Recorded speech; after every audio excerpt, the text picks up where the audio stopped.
And what's interesting, it's a long, rambling interview, but let's get to the final sentence. You want to put the final sentence, Heath? Because I think everyone on YouTube is not going to get to that final sentence, which is her hope. Let's bring it up. The final thing he asks her and what she says, because that's the end of the entire rambling nonsense. Let's get to this lengthy article. Let's see the final question.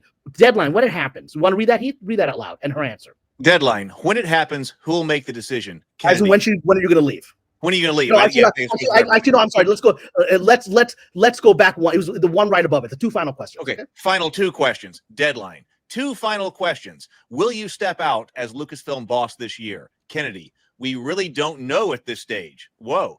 There's so much going on, Mike. I don't know. Deadline. The correct answer to that question, if you're the head of a major studio, is I'm not going anywhere. I'm not leaving. I don't know. Like you would know if you're leaving, right? Correct. The answer when you say I don't know, the answer is I'm leaving, but I can't say it. No studio head says I don't know when asked if they're going to keep their powerful position that makes them one of the inner elite of Hollywood. The answer is always I am staying. I don't know where you got this idea. So after all this rambling nonsense about, because her whole thing is I'm not retiring. And she says, I'm not retiring. I'm going to be making movies forever. Well, that's not the question. The final question is, I'm sure you're going to keep making movies. You can make Twister 7 when you're gone. Nobody cares, right? The question that she answered here and did not answer is, are you leaving this year? Which is what the two rival trades reported. And she finally bumbles and says, we don't know at this stage. Who's the we? I thought you're in charge. And so the next thing, we don't know at this stage. So let's see the next question and how she covers that. Deadline. When it happens, who will make the decision? Kennedy, me. It's my decision. This is 100%. So it went from we to me because she's backed against a wall. The we is correct. The we is Bob Iger and other people who have her destiny in their hands. The Disney board, other people. That's we. Suddenly, we means you're not the one making the decision. Now she has to cover herself again. Now it's me. 100%. Whenever you have to say 100%, you don't actually believe it. You don't actually believe it. I mean, Doug, am I incorrect about human nature? When something is true, you don't have to reiterate it. When was this interview? When was it? It came out 15 minutes ago. Yeah, this is breaking news. This is breaking news, right? And Lance, she's in London. She's not in the offices in Lucasfilm. How dare she come to my country? Well, she hides there because she's not allowed in the office of Lucasfilm a long time ago. But she's not. She's answering these questions from London when she's supposed to be running a studio in San Francisco. So, and Cameron, there's nothing filming right now that requires her to be in London. So why is the studio head? How many studio heads are in London for no reason whatsoever when they have a job to do? Right. So the article, because we're going to see a lot of our fellows on YouTube and the fandom will say, look, she's not leaving. She just said she's leaving because the answer is I'm not leaving rather than I don't know. Well, Cameron, so what I noticed is she's defiant and waving her fist at the idea that she's retiring. And that's not what we're concerned about. Not what That's a weird game. Right. That's right. Like, she's trying to muddle it because, oh, no, she can not retire and make another movie. That's fine. We care about exactly the second question. Are you the Lucasfilm boss? That's what we're talking about. And what she says is, and the further muddling of it is she's trying to say, well, I will be attached to Star Wars forever because there are all these projects like the Simon Kinberg trilogy, which so far does not appear to exist. You know, my own contacts inside of Lucasfilm have told me, Kinberg handed a script like a year ago.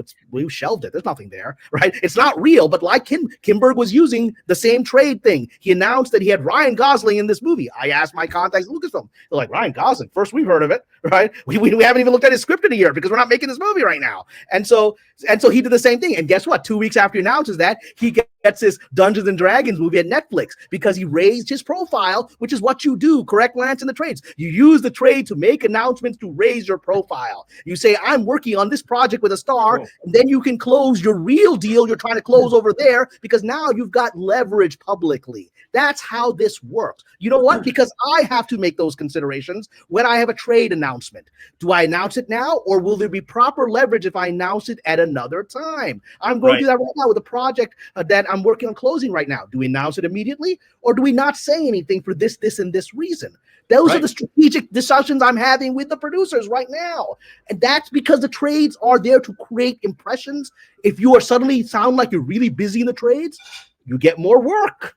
right? That's how it works. I mean, I presented a lot of opinions, and Lance, I would let you speak, and if you disagree with me, please feel free. But these are my strong opinions. No, I agree with everything you're saying. I also, what needs to be said, because you've mentioned it several times about this project going into development or that project going into development. There's a lot of money to be made in developing a project, because every time a project goes into development or is given money for development, that's money to the producer and the main writer to develop that project. What that means is that the producer, whoever is attached to that project, Kennedy or anyone else, is getting a paycheck to develop that project. Correct. So every time she's announcing one of these things, she's also entitling herself to another paycheck. That's another paycheck I'm getting to develop that film. That's another paycheck I'm getting to develop that film. And you know, and that's what people do. They don't put all their eggs in one basket. They throw as many eggs out as possible. Whether someone at her level will get paid for developing those projects, whether they happen or not. So when you think about how many different Star Wars projects were announced, when you got that big picture of all those different things that she announced, if she's technically going to be able to say, well, I'm developing all of these, so I need to be paid X. And they can't really say, no, you can't. I said, well, you know, I'm working with this writer and I'm working with these people and I'm working with this person and this designer. And so we need a bit of money for them and a bit of money for this. So that's a little cottage industry of its own, which I'm sure she knows exactly how to exploit to the maximum. Just guide us, Lance, because what this is essentially money laundering to your friends. That's what this is. You announce projects that are not real, and then the studio is forced to now finance a script they're never going to use and keep your friends working and keep your friends loyal to you. You buy your friends, you buy your enemies through these deals. And it doesn't matter if it's good or not. Doesn't matter if it's ever going to get made. It doesn't matter if it's on a plate. Oh, Cam, I sent you a message on Facebook so you can get hold of me easily, just to let you know. And that is a current list of all the projects that are being worked on right there. So, Doug has put together all of this. So this is all stuff that is supposed to be happening. Well, this is the recent media presentation of Lucasfilm at the current moment. Star Wars Visions Season 3. Did I miss Star Wars Visions Season 1 and 2? I don't remember. I saw the first season. It seemed like it was pretty off-brand for Star Wars. I don't know what that is. And it was animated. It was one-off animated shows that were all different animation styles, all different stories. And I thought they got pretty off-brand with it. Oh, okay. I know. I think I do. I know the thing you're talking about. Yeah, okay. Some people liked it. You know, like there was one with real samurais and stuff that took place in the Star Wars universe. So it was bizarre, but some people liked it. I didn't see season 2 though. Well, I mean, Rogue Squadron is dead. The Taika Waititi movie is dead.